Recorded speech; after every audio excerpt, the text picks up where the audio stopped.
Okay, only took me 51 years, but I done it. I finally got my hands on a really good 335, which is almost my dream guitar. My dream guitar would be a really good example of a 345 with a split parallelograms, but I will have to settle for my second favorite runner-up guitar. And 335s vary a lot in quality, and I've played some real dogs and some real heavy ones, and always something I didn't quite like. Even the bad ones are expensive, so it takes a while to find one that you both like and can just barely afford. On that note of my three Gibsons, one of them has got to go. It's going to be the Les Paul. Look for a video in the coming days detailing all the stuff on that Les Paul. I'm going to do it to include in like a reverb sale if necessary for more information. But, if you're interested in a really good condition, 2018 Les Paul traditional that's been set up really well, stay tuned for that. But it has got to go to make room for this. And I really like these guitars. This one is a 2014 Gibson Memphis plant. 63 reissue ES-335TD in sunburst, and I really like the fact that the sunburst just begins to follow the outline here. Some of them have just a teardrop and it just goes to right here. I think that often looks a little bit abrupt. I like this slight following of the edge. I've got some friends who have this exact same model from this year and very close years. Logan Hanna's got a red one of these, I think the same year. Steve Selvage has a sunburst one like this and a red one like this. And all three of those guitars have been featured on this channel. I'll put some links to them below so you can really hear this. I'm just playing this right now through this little vibro chant behind me, and I don't even have a mic on it. It's just whatever the lav mic picks up.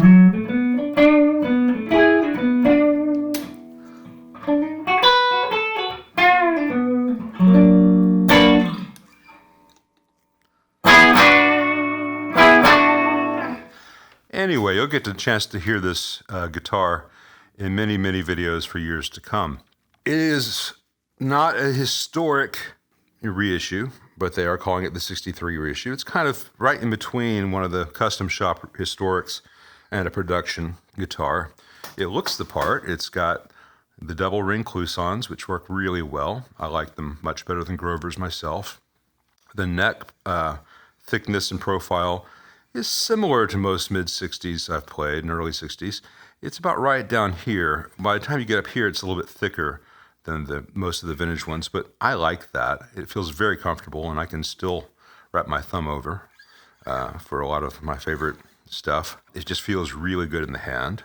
The binding is perfect. The nibs are great. The frets are really well done. There's no rough spots, no burrs, no dents.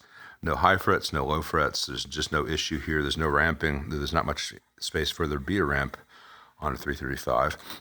The specs that Gibson had on this year's model talked about the plecking system that they were doing. And it's curious to me that, I believe them, and they plecked the hell out of the frets. The fretwork is great. The fingerboard's great. It's beautiful rosewood. Gave a little bit of oil, and it's just rich and lustrous, and I could just stare at it. But the factory nylon nut kind of sucked as it came to me. This guitar came to me with a set of 9.5s, 9.5, right between a set of 9s and 10s. And the factory nylon slots were both too narrow for those strings, which are smaller than the factory 10 through 46, causing the strings to bind a little bit and go ping, ping, ping randomly.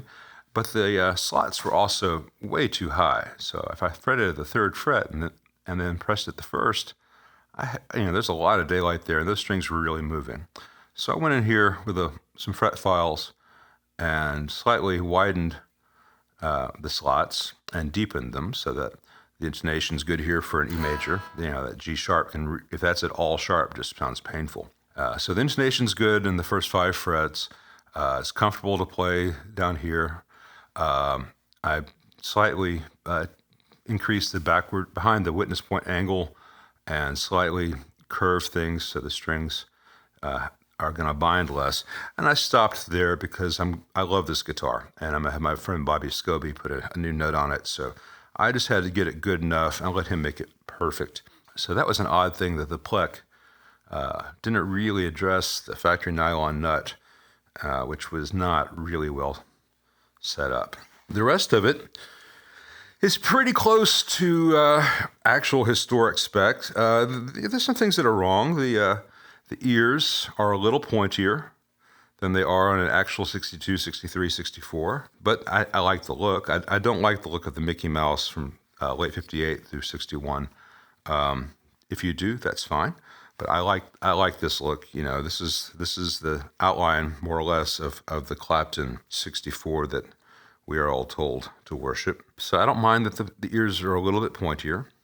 I don't mind that the F-hole's just slightly in the wrong place. It's a little bit farther back than on a real one. The bridge pickup on a real one is a little bit closer to the bridge, but this thing sounds good, so I'm not going to worry about that.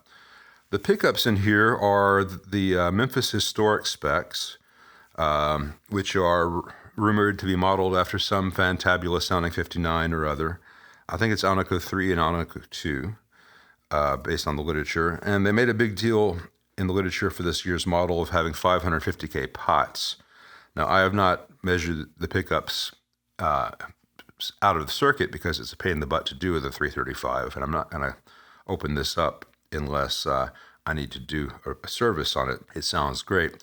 But assuming that they are 550K, that means that this pickup is about 7.5K, 7.54 I think I measured, and this one's just about 8K. And that's within the range of the published spec for these pickups, and that correlates to the sound I'm hearing. Again, you'll hear this guitar a lot in future videos.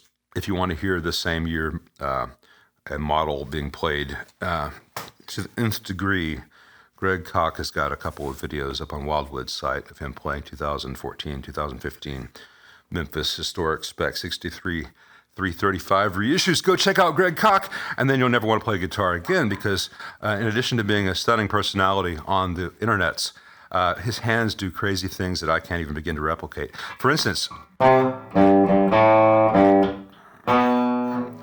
he adds an extra note on there. That's crazy. Anyway, so yeah, I'm really happy with this. Now, aside from all that, and did I mention how much I love the sunburst on this?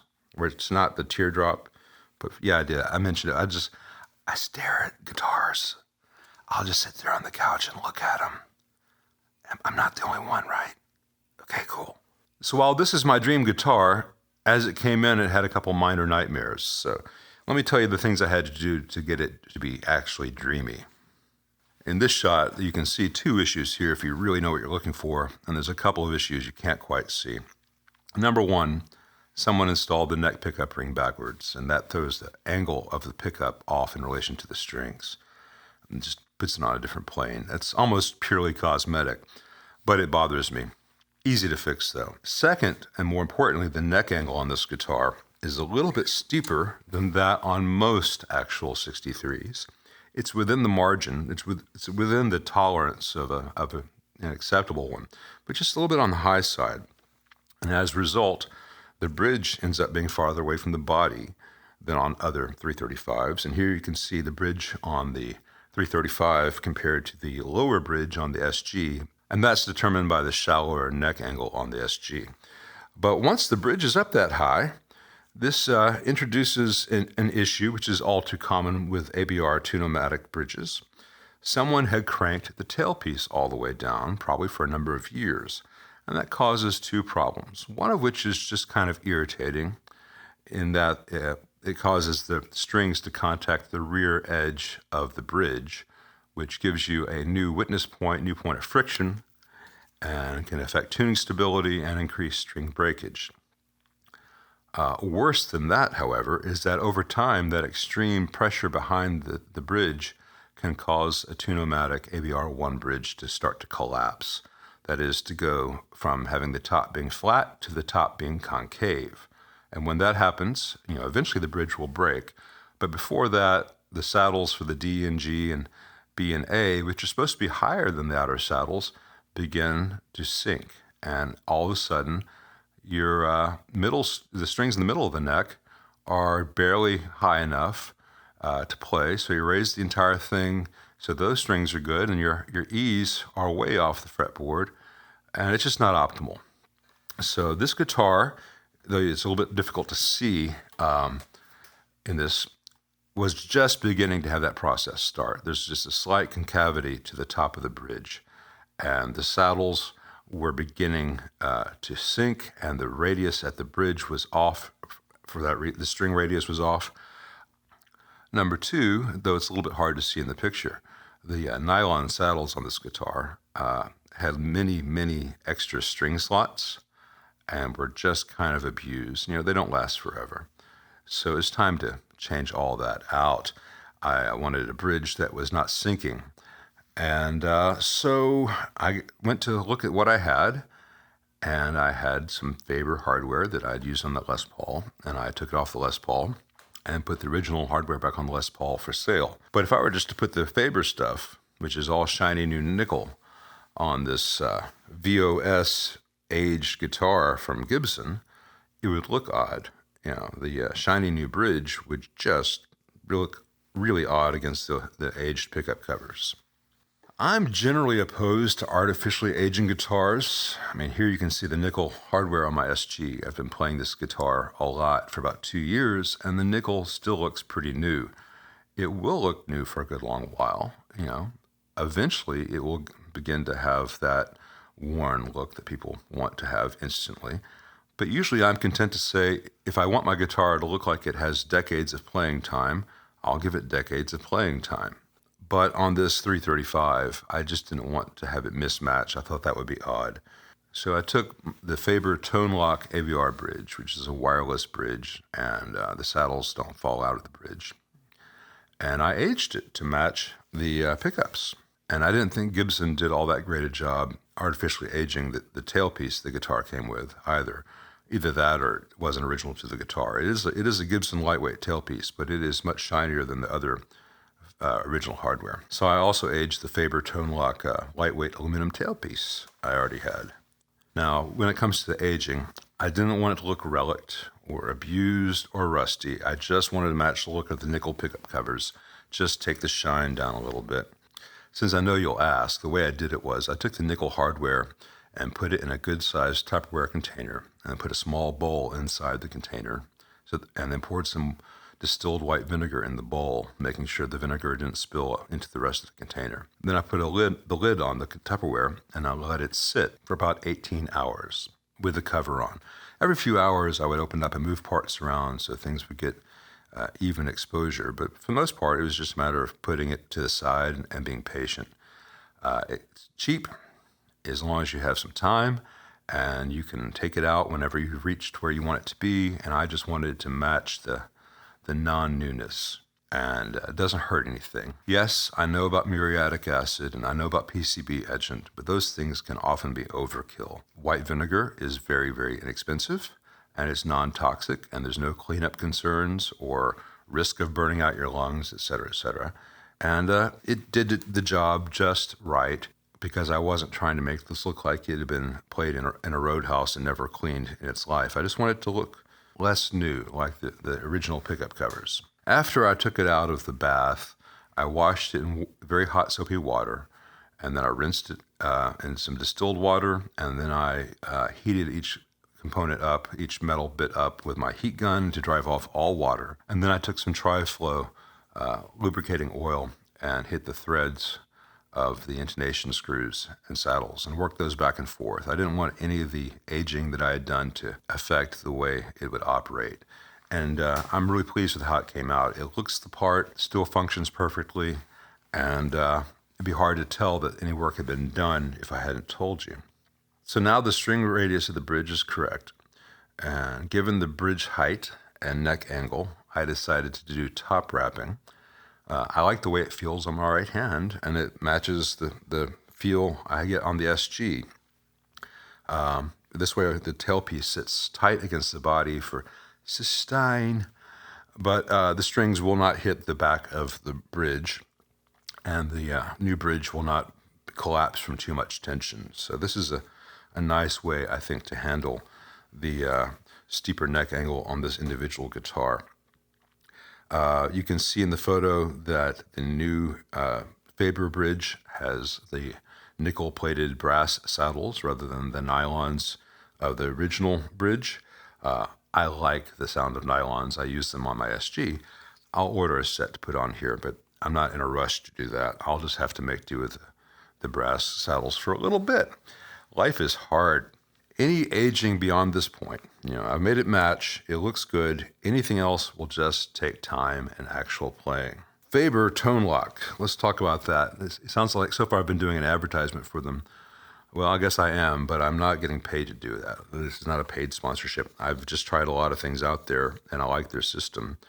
I like the fact that the tailpiece or bridge won't fall off the guitar when you're changing strings. I like the fact that the saddles won't fall out of the bridge while you're changing strings. There's no clip wire to start buzzing and cause problems. And yes, the tailpiece does lock down to the body, so it has no wiggle or vibration. And yes, you can lock the bridge itself against the thumb wheels, so that doesn't move at all. And perhaps there's some tonal benefit to that.